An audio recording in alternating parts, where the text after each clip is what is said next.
Ludovic Dubois. Je suis un auteur de bande dessinée. Ça fait maintenant une quinzaine d'années que je pratique ce métier. J'ai fait tout un tas de choses avant. J'ai travaillé dans le jeu vidéo, dans la publicité, l'édition pour enfants. Et j'ai décidé un jour de me mettre, de travailler en tant qu'auteur de bande dessinée. Donc c'est un choix qui est important donc dans une vie, parce que je pense que c'est une maturation aussi. À un moment dans sa vie, on a la possibilité de faire des choix et de tourner la page. Moi j'avais envie vraiment de faire un travail d'auteur et d'avoir carte blanche sur ce que je fais, donc j'ai commencé à l'âge de 30 ans. Voilà. Donc je suis un jeune auteur en fait. En fait, avec Eric, on s'est rencontrés par le biais d'une connaissance commune. À l'époque, je travaillais dans le jeu vidéo et la boîte allait fermer, donc en fait, on s'est retrouvés un petit peu le bec dans l'eau et on voulait retrouver un boulot qui ressemble un peu à tout ce qu'on avait vécu dans le jeu vidéo, et on s'est tourné vers la BD. Et donc cette personne qui est Marc Moreno, qui est un copain voilà, qui est aussi dans la bande dessinée aussi, m'a présenté à Eric. Lui avait déjà commencé avec lui une série qui s'appelle Le Régulateur, et puis moi j'avais bifurqué, je suis allé me perdre dans la publicité, dans un travail je dirais un peu alimentaire entre guillemets, mais bon. Voilà, et donc il m'a rappelé en me disant qu'il avait entamé une série avec Orbéran et que je pouvais lui présenter mes dessins, et comme ça s'est fait, la rencontre, le premier contact s'est fait comme ça. Oui, il cherchait un dessinateur à l'époque. En fait, l'histoire était signée chez Dargaud, et en fait il faisait ils étaient en train de faire des essais ils cherchaient un dessinateur en fait pour la série, et ils avaient du mal à trouver quelqu'un parce qu'ils cherchaient quelque chose d'un peu nouveau, couleur directe, voilà, un peu dans la même veine de travail de Marini. Donc voilà, moi j'ai fait un essai qui n'a pas du tout marché au début. J'ai fait quelque chose d'assez classique en noir et blanc. Et dans mes recherches, ils avaient trouvé des choses réalisées en couleur. Et il m'a dit, le directeur à l'époque, il m'a dit c'est ça qu'on veut. Donc alors j'ai dit oui, effectivement, ouais, ça va être un peu long l'affaire. Bon, c'est de la couleur directe, ça va être tout en couleur directe, donc un gros boulot. Pour un premier album et une première série, c'est un très gros challenge pour un débutant. J'ai fait mes armes sur La Conjuration d'Opale, et je peux dire qu'avec Eric, il a quand même été là pour aussi m'encadrer, parce que comme je débutais dans le métier, c'est toujours bien de commencer avec quelqu'un qui a de la bouteille, qui a du métier. Et donc Eric a fait quand même,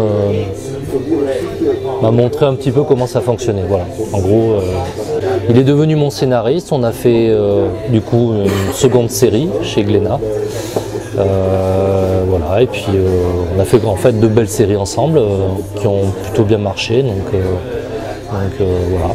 C'est de l'historique aventure, donc c'est assez romancé, mais enfin on est quand même dans une trame voilà, dans la Renaissance, avec des personnages historiques qui apparaissaient, et en fait qui nourrissaient l'histoire.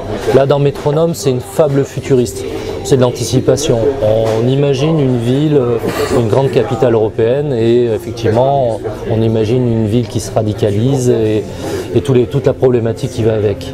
Donc on est un petit peu aussi on a un pied un peu dans l'actualité, donc on voit les choses qui se passent actuellement, ça fait un peu peur, quoi. Donc, et dans Métronome, on a ce ressenti en fait, on se pose des questions, et s'il n'y a plus de liberté, comment ça va se passer, l'art disparaît, il y a plein de choses, tous les tableaux de grands maîtres sont confisqués, il y a plus d'œuvres d'art en fait. Donc, par exemple, la problématique des déchets, on envoie les déchets dans l'espace, les déchets radioactifs, les déchets qui sont très durs à traiter sur Terre, on les balance dans l'espace, dans une immense station, une décharge dans l'espace. Donc c'est des choses qui ont été envisagées par des scientifiques aussi, cette possibilité de pouvoir se décharger, enfin de mettre les choses autre part que sur Terre, les enterrer par exemple en Afrique, voilà.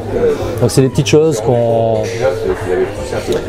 essaye de montrer un petit peu, on pointe du doigt certains problèmes en fait. Tout est fait en traditionnel, tout mon travail en fait a toujours été en traditionnel. J'aime ce rapport avec le papier, le crayon. Je travaille aussi avec l'ordinateur pour faire certains ajustements au niveau du storyboard. Par exemple, si j'agence mes images dessinées, je les scanne, je les agrandis, je les recoupe, je les recadre. L'ordinateur me permet de faire ça. C'est toujours plus simple que de redessiner certaines choses. Et je fais aussi de la couleur avec l'ordinateur. Je sais me servir d'un état. Je travaille dans le jeu vidéo, donc je connais très bien les logiciels. Mais déjà pour commencer, la conjuration d'opale, c'était hors de question de faire quelque chose à l'informatique. Je trouvais que ça dénaturait un petit peu l'ambiance, enfin le récit, quoi. Et j'ai continué finalement, avec Métronome en gardant cette couleur directe, cette texture voilà, où ça a été un peu plus peaufiné dans Métronome, et dans mon prochain projet ça l'est encore plus. Donc j'ai trouvé mon rythme de croisière, je dirais. Là, j'ai signé une série, enfin une trilogie chez Daniel Maguen, qui s'appelle On Mars, et le premier tome sort fin août cette année avec Sylvain Humbert. En fait, là, ça s'est passé. Voilà, j'avais envie de faire un projet à moi, et l'idée de faire une BD justement sur Mars, c'était une idée à moi. Donc voilà, Daniel me disait, à l'époque me disait, écoute, t'as envie de travailler avec qui? J'avais envie de travailler vraiment avec un scénariste qui avait fait de la science-fiction, qui connaissait un peu ce domaine, et je suis tombé sur...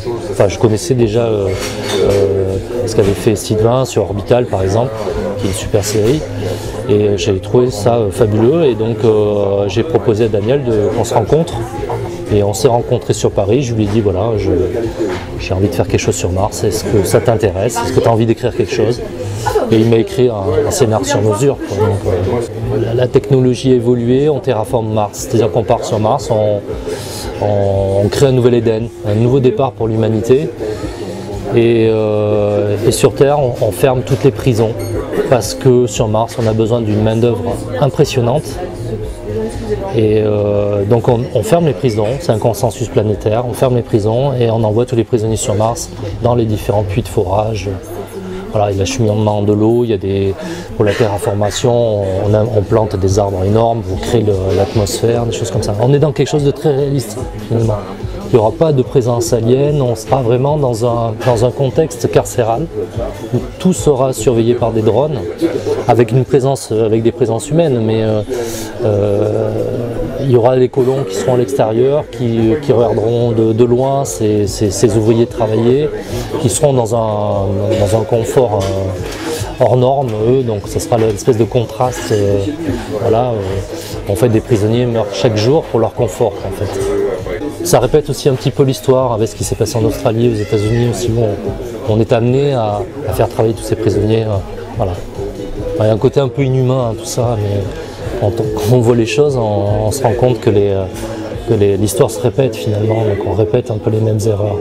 Et là, on les répète sur Mars. Oui, je dirais que c'est une fresque urbaine, mais sur Mars. C'est-à-dire que c'est quelque chose qui est un peu sous légende, un peu urbaine, parce qu'il y a des personnages un peu mystérieux aussi. On va s'apercevoir qu'il y a des groupuscules qui tentent certaines choses. Moi, je ne veux pas trop rentrer dans les détails, mais voilà, il y a un personnage déterminant aussi qui mène une croisade sur Mars. Mais bon, je ne veux pas tout dévoiler, mais il y a un aspect qui est très humain finalement, on gère de l'humain.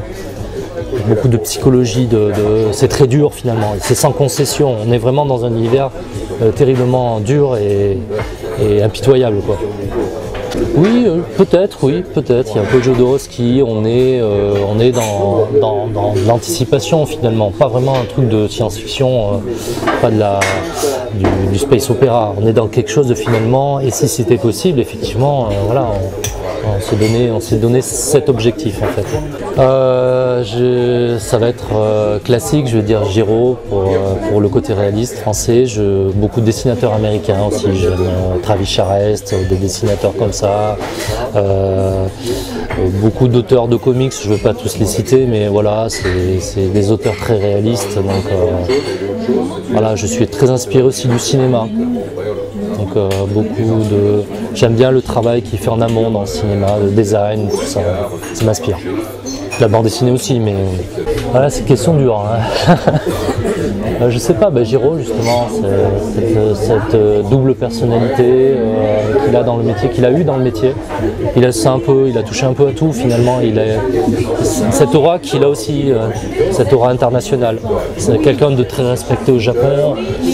Mais il a su prendre justement au Japon des choses dans le graphisme comme aux États-Unis. Il s'est nourri de tout ça en fait. Parce qu'on a fait un personnage finalement avec une forte personnalité graphique.